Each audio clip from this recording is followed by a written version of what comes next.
You may have seen other raisers' posts on Facebook showing their puppies go through a variety of obstacles and over different surfaces. And so this video will show you how you can take some household objects and add to them so that you've got novel surfaces in case you run out of ideas and you're thinking that you've already done all the strange surfaces you can think of. So the first thing I put on the floor is a silicone baking mat. And when I put it on the floor and I see that my dog interacts with it, I say yes and I reward him. And then I start feeding him treats off the surface itself. So this is introducing to him that this thing right here, this means good things are going to happen. You're going to get tasty treats when you interact with it. So initially, I'm just rewarding him for sniffing it. And then I take my treats and then I try to lure him to step onto the surface. And when I see that his foot touches that surface, I say yes and I reward him, even if it's only one toenail touching it. And so this is a happy and exciting exercise for the puppy. We want them to have fun. If your puppy is not having fun doing this and they're tucking their tail or they're really avoiding stepping on the object, then you want to take a break and move more slowly. If you're really not sure how to continue forward, please email me and we can work together to figure out how to get your puppy confident stepping over different surfaces. And so you'll notice even my puppy, he will try to step over the surface instead of stepping onto it. Oh my goodness. And when my puppy starts really avoiding the surface, I go back to putting treats on top of it. So I'm trying to build my puppy's interest in the surface itself. Look, you can get nice treats from this. And then I'll try again. And now he steps onto it. I say yes, and I reward him for stepping onto that surface. I would recommend trying one surface per day with your foster puppy at home so that you don't overwhelm them. Now I've got a drying rack. Yes. So I put it on the floor. My puppy interacted with it.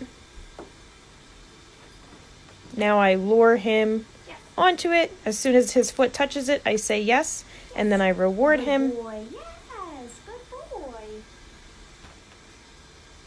I'm not forcing him to walk over this. I'm not cornering him into doing it. If my puppy really wanted to avoid this, he could.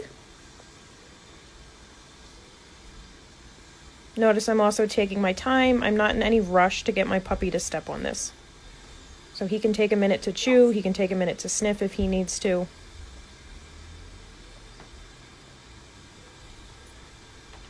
Yes. I'm using his breakfast kibble for this, but you could also use a higher value treat like cheese or chicken so that your puppy has an extra good time with this experience. And so sometimes it takes some directional changes. But anytime my puppy comes even close to stepping on that object, I say yes, and then I reward him. Yes. My goal is that he will fully step on it, so even if just one toenail touches it, I'm going to say yes and reward because that will lead to a full foot placement. If you've used up all the things you can think of in your home, you can start adding other textures to those surfaces to make them different. So now I've got newspaper flyers. I'm going to put the drying rack back down and then I'm going to put the newspaper over top of it. So this now changes the texture. I've got the newspaper and then I've got that grate underneath it. So now it's different. Yes. My puppy's not too sure to start. Yes.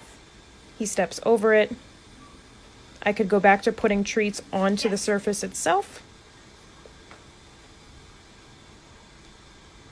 When my puppy steps onto the surface, I say yes and I reward. Yes.